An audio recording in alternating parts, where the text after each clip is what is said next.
Hello friends, welcome back to our YouTube channel. Hope you are all fine. Currently we are discussing inclusive education and we had completed 2 units of it. And today we are going to begin unit 3rd, that is inclusive education, and today we are going to discuss its historical background. Alright, then let's start. शुरू करने से पहले मैं आपको बता दूं, अगर आप चैनल पे नए हैं तो मेक श्योर आप चैनल को ज़रूर सब्सक्राइब करें. So let's start with a brief introduction. Inclusive education जो है it did not emerge suddenly, but it is a result of a long historical struggle that is shaped by changing social values, human rights movements and evolving understanding of the disability.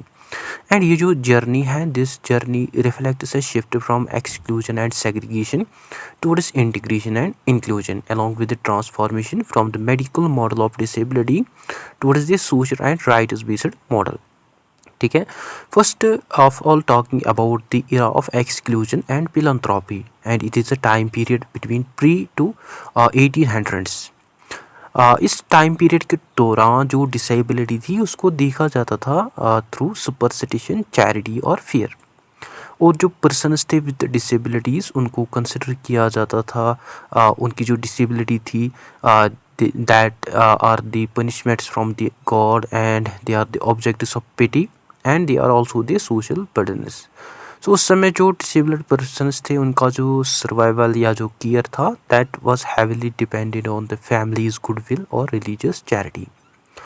और इसके अलावा जो उस समय education situation थी that was not also good, because formal education जो थी वो अवेलेबल नहीं थी for childrens with disabilities. And जो उस समय एजुकेशन थी that was only limited up to aristocracy, clergy and able bodied males. और जो चिल्ड्रंस थे विद डिसेबिलिटीज़ उनको घर पे रखा जाता था या उनको मॉनिस्ट्रीज़ या अलार्म हाउसेज में रखा जाता था और उनको कम्प्लीटली इग्नोर किया जाता था बाय देयर सोसाइटी. और बहुत सारे फिलैंथ्रोपिक efforts जो हैं that were taken, but ये जो efforts थे these efforts were charitable rather than based on rights based. Like Valentin Huey in 1784 he founded the first school for the blind in Paris. जहाँ जो blinded individuals थे उनको facilities provide की जाती थी so that they could read and learn. And Charles Michael D. Appy जो है he established the first public school for the deaf, and he also developed the early sign language methods. और जो basic limitations थे इस Iraq के that where की जो education थी उसको काइंडनेस की तरह ट्रीट किया जाता था रादर देन एज एनलाइटमेंट, और खाली फ्यू डिसेबिलिटीज़ जो थी उनको एड्रेस किया गया. एंड जो इस टाइम पीरियड के दौरान जो एक्सेस था that was heavily dependent on the benevolence rather than in law. And जो की आइडिया है इस टाइम पीरियड का दैट इज़ कि जो डिसेबिलिटी थी उसको देखा जाता था एज पर्सनल ट्रेजेडी, एंड जो सोसाइटी है वो कोई भी रेस्पॉन्सिबिलिटी नहीं दिखाती थी towards such disabled person. Then उसके बाद सेकंड पीरियड होता है begin era of segregation, and it is a time period between 1800 to 1950s. इस समय के दौरान हमें ग्रोथ देखने को मिली इंस्टीट्यूशनलाइजेशन की, लाइक जो इंडस्ट्रियलाइजेशन है that had started to demanded efficiency and standardisation. और जो चिल्ड्रंस थे विद डिसेबिलिटीज़ उनको कंसिडर नहीं किया जाता था as fit for this system, so इनको रिमूव किया जाता था. और जो सोशल इंस्टीट्यूशंस या स्पेशल स्कूल्स इंस्टीट्यूशंस थे इस समय उनको सेपरेट रखा गया for such children, specially for blind, deaf, mentally retarded, emotionally disturbed. So in schools को ऑफन जाना जाता था as asylums, they were called as asylums, residential schools, training institutions. And जो उस समय एजुकेशनल फ़िलासफ़ी थी that was mainly based on the medical model, जहाँ disability जो थी उसको देखा जाता था defect with in the individual, जहाँ मेनली फोकस किया जाता था on the diagnosis, cure and classification. और जो चिल्ड्रंस थे उनको लेबल ग्रुप किया जाता था by their disability type. Then बहुत सारे स्पेशल स्कूल्स जो थे उस समय they start to offer equal opportunities, but in reality उन स्कूल्स में जो एकेडमिक एक्सपेक्टेशंस थी वो बहुत ही कम थी, या लिमिटेड करिकुलम था, या आइसोलेशन उस समय थी from family and society, and जो हमें उस समय also reinforced stigma and dependency देखने को मिली। सो ये जो इक्वालिटी थी उस समय उसको ये मेनली एक मिथ थी, जहाँ इन रियलिटी में जो एकेडमिक एक्सपेक्टेशंस थे दैट वर लोअर, या जो करिकुलम था दैट वर आल्सो लिमिटेड। सो आज जो टाइम पीरियड थी इसके हमें बहुत सारी कॉन्सिक्वेंसेस देखने को मिले, like social exclusion, loss of identity, poor transition to adult life, या लिमिटेड एम्प्लॉयमेंट अपॉर्चुनिटीज़। एंड जो की आइडिया था इस इरा का दैट वाज कि जो चिल्ड्रंस थे उनको तो एडुकेट किया जाता था, but they were mainly away from their societies. ठीक है। थर्ड बिगिन होता है इरा ऑफ इंटीग्रेशन और mainstream, and it is a time period between 1960s to 1980s।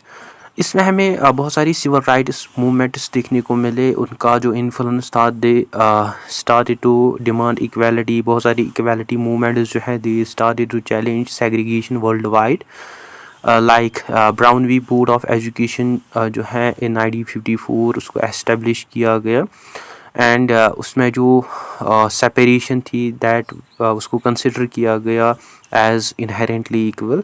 सो ये जो रीजनिंग है, this reasoning had further extended to the disability.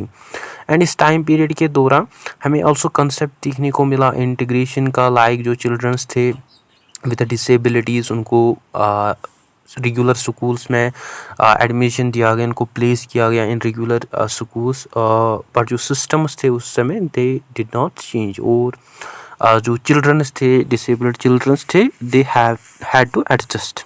और बहुत सारी मेन स्ट्रीम प्रैक्टिसेस जो थी उस समय they started to take place, like special classes within the regular schools, या रिसोर्स रूम्स जो है they were also established, and partial inclusion जो है वो हमें आल्सो देखने को मिला, specially in the launch sports, arts and music. So ये जो मेन स्ट्रीम प्रैक्टिसेस थी, these main stream practices were common in this period. और इस टाइम पीरियड के दौरान हमें आल्सो की लेजिस्लेशंस देखने को मिले, like in US 1975 children education for all handicapped children act जो है उसको इंट्रोड्यूस किया गया, जिसमें free and appropriate public education जो है वो उस पर फोकस किया गया है, लीस्ट रिस्ट्रिक्ट टू एनवायरनमेंट जो है उस पर फोकस किया गया है, एंड इसके अलावा इंडिविजुअलाइज्ड एजुकेशन प्रोग्राम जो है उन पे आल्सो फोकस किया गया है।